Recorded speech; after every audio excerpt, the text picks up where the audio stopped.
What is going on, guys? Eric or Aviator here, taking about 6 minutes and 8 seconds to walk you through exactly what this video is. Now, this is the director's cut of my Skydive Sunday special, Flying Wingsuits Through Clouds, and as it took so incredibly long to produce, I figured I'd take some time to talk over it, explain the kind of the background of what happened, how this video was made, etc. First and foremost, it is cut from not one, not two, not three, not four, not five, but 7 different skydives from Scotty Burns at Zephyr Hills Airport. Z-Flock is his little group there, the Z-Flock. And as you see here, guys are starting to jump out of the airplane. I gotta say, this is kind of an interesting challenge to put this all together. It's always an interesting build-up because most of the music I use takes about a minute to build, and so I either have to edit the music down and trim it to get the build-up in place, or find ways to incorporate them in the airplane, etc., or in the climb out, etc., etc. All these different little things, and it's one of those, I don't know, it's a balancing act, really.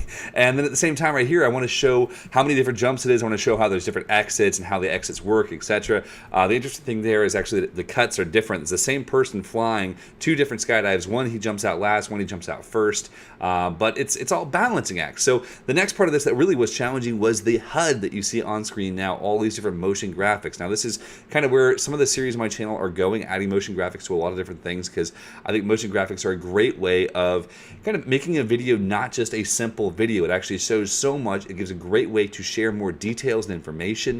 And I like that. I don't know. I'm a pretty big advocate of taking things to the next level, and much like the skydive is taking things to the next level, where you have a big flock of guys flying right at the edge of clouds going just absolute ham, the HUD kind of gives us a new opportunity to show different details that you would not otherwise notice. Now, obviously, this is kind of a first draft of this HUD. In the future, we'll be able to, like right there, we track that guy's face, tell you who he is, what kind of a wingsuit he's flying, what kind of a parachute he has, etc., etc. And while that may not be super pertinent information if you're not a huge skydiving fan, if you are a skydiving fan, it's interesting to learn these things in that manner. Now, that transition you just saw right there, where they call it a cross dissolve, where one side comes in and the other side comes in. I don't do those very often, but I figured that was a good moment to do them. So yeah, clouds on top of clouds on top of clouds. Now, in the very far future distance thing right there you see, that's the airport. He's almost 7 miles away from the airport when he exited the airplane on that jump. He flew a very, very long way. And here's a nice little sunset flock, them all flying together, having some fun. I don't know, like this video, while it was not the most challenging to edit, to put together all the different HUD elements and make everything work together, that HUD is actually like 17 or 18 different pieces. And I'm really thankful for my staff and team that's helping me do all this stuff now. I call them a staff. They're really just great guys who are really dedicating themselves to making this channel better and better and better. It's just really neat. I don't know. It's really neat to see as we grow. And coming out of the cloud right here, this is one of my favorite cuts from the whole thing, because you can see the water whipping off the camera lens. That gives you an idea of just how wet clouds can be. Now, they're not always super, super damp. Sometimes you only end up kind of slightly moist as you come out, but sometimes you end up pretty much drenched and you're freezing cold. It's actually kind of cool.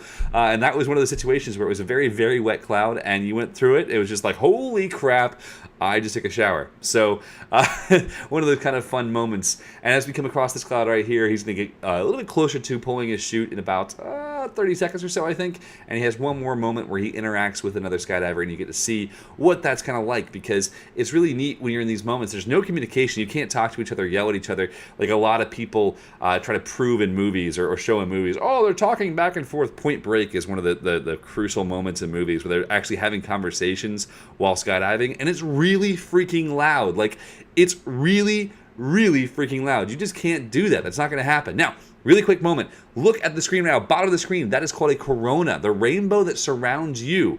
My favorite thing in flying is coronas. It is the most beautiful thing you'll ever see. It's when a cloud is above you, and the sun is actually going through the cloud above you just right to light the cloud below you just right.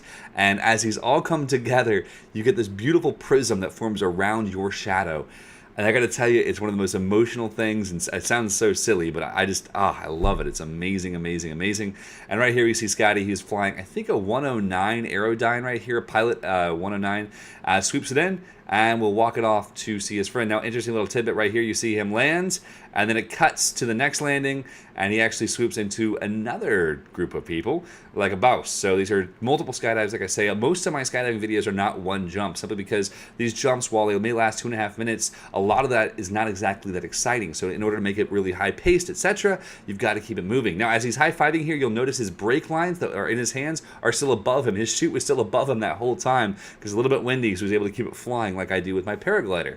Now, that was a lot of words, and that was a lot of talking, and I'm actually going to make this 5 minutes or so because the rest of it's my outro from before. So, guys, thank you so much for watching. I hope you enjoyed this. Please take a moment to click on the videos that are at the end of this, and I hope that you enjoy them as well. If you've enjoyed Aviator Daily at all, please take a moment to subscribe and stay in touch. I do post lots and lots of vlogs, etc. here, and yeah, I'm going to go and leave you guys with some musical goodness. Have a great day. I'll see y'all later. Bye-bye.